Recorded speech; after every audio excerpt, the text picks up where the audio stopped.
Hello eco-conscious viewers, and welcome to this week's edition of Planet Earth, Our Loving Home, featuring the last in our two-part series on the Findhorn Eco-Village, a global community that grew from the concept of environmental, social, economic and spiritual sustainability. A 2007 study found that the site has the lowest ever ecological footprint of any community in the industrialized world. The Eco-Village is part of the Findhorn Foundation Charitable Trust. In his book, The Magic of Findhorn, author Paul Hawken describes this Eco-Eden on Earth as follows. There have been stories in the press and other media about a small community in the north of Scotland called Findhorn, where people talk to plants with amazing results. Stories of vegetable and flower gardens animated by angelic forms. Stories of plants performing incredible feats of growth and endurance. 40-pound cabbages, 8-foot delphiniums, and roses blooming in the snow. All a short distance from the Arctic Circle on a cold, wind-blown peninsula jutting into the North Sea with soil as sandy as your local beach. The Findhorn Gardens started in the 60s by people who weren't gardeners at all and didn't have any knowledge, so they needed to contact the intelligence of nature in order to help them to grow vegetables. We do organic gardening, 100%, and we don't use any artificial fertilizers or pesticides, and our plants are looking generally quite healthy, so I think speaking to them and working with love and action is actually very helpful.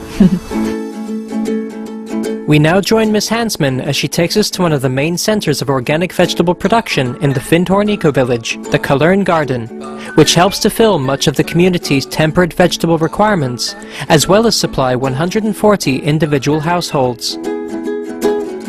So Kallern Garden is one of the three gardens of the Findhorn Foundation, and here in Kallern Garden we grow mainly vegetables for our community. Vegetables inside polytunnels and also in the fields. The inside of one of our polytunnels, and this is actually the end of the growing season, so in these tunnels we can still grow vegetables until December. So we have here mainly lettuces and herbs. We also let rest the soil to grow green manure to recover the fertility. And the people who work here are mainly staff of the Findhorn Foundation, and then every week we get guests coming to help us, getting to know the foundation, so they come and help us to work. And the food we produce is mainly for our own kitchens, for our guests and for the people who work for the foundation. And we have some surplus which we can sell in our local shops and restaurants. What are the main crops cultivated in the gardens? So mainly lettuces. We have a lot of Chinese greens we grow here. So mainly vegetables which grow in light sandy soils. In the greenhouses we also have tomatoes and cucumbers and beans and some root crops like carrots and beetroot. We also grow chicory. As it is the end, almost mid-November, so we're bringing our fields to bed. So that's why we're covering them and put manure out into the fields to put nutrients back, and so they stay covered and warm until probably March. And some of the vegetables are still growing outside, which I can actually grow during the winter, so we just protect them with straw, and then we will have the first vegetables ready in March. The garden uses 100% natural, eco-friendly compost, which incorporates kitchen waste. This is one of the best jobs in the garden. It's great fun, and it's also one of the most important ones, because we have very sandy soil and we really need to work on our soil fertility. And so here we're making compost, where we use all the food scraps that come from the kitchen, and we bring them over and then we layer them up with the manure and with the things that come from the garden. And we also use rock dust and various other ingredients. And then later on we turn the compost and then it goes onto the fields.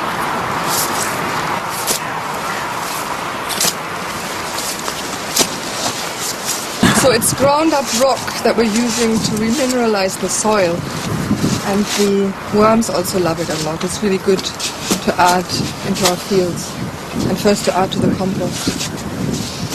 So maybe mix that in a bit, and then we can put this one on. Last week we learned about the energy-conserving features of Findhorn's eco-houses, and today we'll take a look at what's called an eco-mobile, an environmentally friendly extension of a traditional caravan home, which marked the beginning of the Findhorn Eco-Village. Here at Findhorn we're developing what we call the eco-mobile. The front of the building, the porch is built of recycled doors and windows. The rest of the building is mostly new materials. The roof has a rubber membrane, and my intention is at some point to put a green roof on the top of that. We cross a bridge to enter the building underneath a pergola that will be covered in climbing roses. So these are recycled materials. This is a polycarbonate, which is like a translucent material that lets lots of natural light into the building.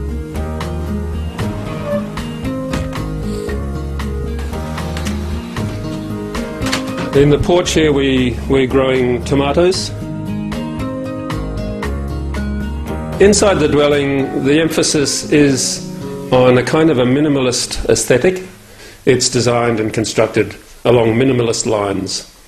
High levels of natural light, so there's a skylight in the centre of this space which brings in high levels of natural light. And then throughout the rest of the building there's a similarly high level of natural light, which I think is one way to bring a sense of relaxation. Materials, use of bamboo flooring, bamboo surfaces in the kitchen. These are sustainably grown materials. It's energy efficient in the sense that the building is very well insulated and the heating is done with a single wood stove, and the wood stove is sufficient to heat not just this room but also the bedroom and the hallway. Application of the polycarbonate material which lets natural light down into this space. So the very high level of light we have in here currently is due to natural light. There's a small bathroom here, a lot of wardrobe storage space on the right here. The intention is to at least bring the qualities of a sacred space to this bedroom, which incorporates a hot tub and a hammock and everything you need really for a simple but in one sense luxurious lifestyle. A green roof is partially or completely covered with vegetation. It's also known as a living roof, providing many benefits to the residents. Building is our universal hall, which is our much loved cultural centre, and we decided to install a green roof. So what you can see up there now is a roof combining sedum and mosses and lichens, different kinds of growing plants, sitting on top of a substrate of about 200 millimetres of soil, and then underneath that is a rubber membrane. And the system's been in place for about 3 years. The sedum, which was the original plant that we put in there, which is an alpine succulent and supposed to be very hardy, in fact has not thrived. But what's interesting is that the roof is being populated by mosses and lichens, which are the kind of indigenous plants of this area and grow all over the local sand dunes. So ultimately in time it will end up being something like the appearance of the sand dunes covered in mosses and lichens, which will be delightful. The Findhorn Eco-Village is also powered by sustainable energy systems. Its community-owned wind turbines supply more than 100% of the community's electricity needs. Many homes and community buildings have solar panels for hot water heating. Overall, the Findhorn Eco-Village now receives 28% of its total non-transportation energy from green sources. In addition, the eco-village has adopted an ecological wastewater treatment system using a state-of-the-art living machine sewage treatment facility which replaces conventional, high-energy, chemically intensive treatment with an environmentally friendly approach that mimics the water cleansing process in the natural world. What happens is we're treating the wastewater, so that's sewage, but also when people wash their dishes, when they wash their clothes, when they have a bath, everything that leaves the household. So we treat the majority of the park. So this is a hill. We've got 3 tanks here. They're 8,000 gallons each. And what happens here is that the liquid that's been ground down, it pushes through the tanks, and this is anaerobic conditions. That means without air. This is where anaerobic bacteria first start to digest the organic matter that's in the water. That's the first stage of the living machine. So the living machine was actually built in 1995, and it was the first one in Europe, so that was very exciting for the community to have that here. And then the water travels underground in a huge pipe, and then it splits off down these 2 lines here. So the more lines we have, the more capacity for water we can treat. At the moment we treat about 25 cubic meters a day of water, and we have capacity to treat more than that. It's about 300 people, so it's actually one of the smallest living machines. The treated water meets national standards and is pure enough to discharge directly into the sea or be recycled. Findhorn Eco-Village seeks to act as a constructive global model that shows how living sustainably can really make a difference to our beautiful planet, to our well-being, and to all God-created beings that coexist with us. We now do lots of work for the local community, as in educational work. You see a lot of school children coming here, and we also have outreach programs that we send out to around the community. There's a lot of talent within this community that now works outside the community, benefiting both sides. Our hats off to you, the wonderful staff of the Findhorn Eco-Village, who have provided us with such an excellent tour of your magical place. To all its members and supporters of the Findhorn Foundation, we thank you for your transformative work in bettering our world and leading us to a future where human beings live in everlasting harmony with nature and all its inhabitants. So hello everybody on Supreme Master TV. Be veg, go green to save the planet. For more information on the Findhorn Eco-Village, please visit www.ecovillagefindhorn.com. Find out about the Findhorn Foundation at www.findhorn.org. Serene viewers, we appreciated your company today on Planet Earth, our loving home. May all communities across the globe uphold true peace and virtue.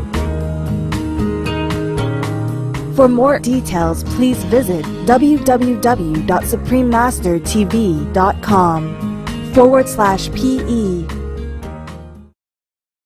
Sites, and our plants are looking generally quite healthy, so I think speaking to them and working with love and action is actually very helpful. We now join Miss Hansman as she takes us to one of the main centres of organic vegetable production in the Findhorn Eco-Village, the Kalern Garden, which helps to where people talk to plants with amazing results. Stories of vegetable and flower gardens animated by angelic forms. Stories of plants performing incredible feats of growth and endurance. 40-pound cabbages, 8-foot delphiniums, and roses blooming in the snow. All a short distance from the Arctic Circle on a cold, wind-blown peninsula jutting into the North Sea with soil as sandy as your local beach. The Findhorn Gardens started in the 60s by people who weren't gardeners at all and didn't have any knowledge, so they needed to contact the intelligence of nature in order to help them to grow vegetables. We do organic gardening 100%, and we don't use any artificial fertilizers or pesticides.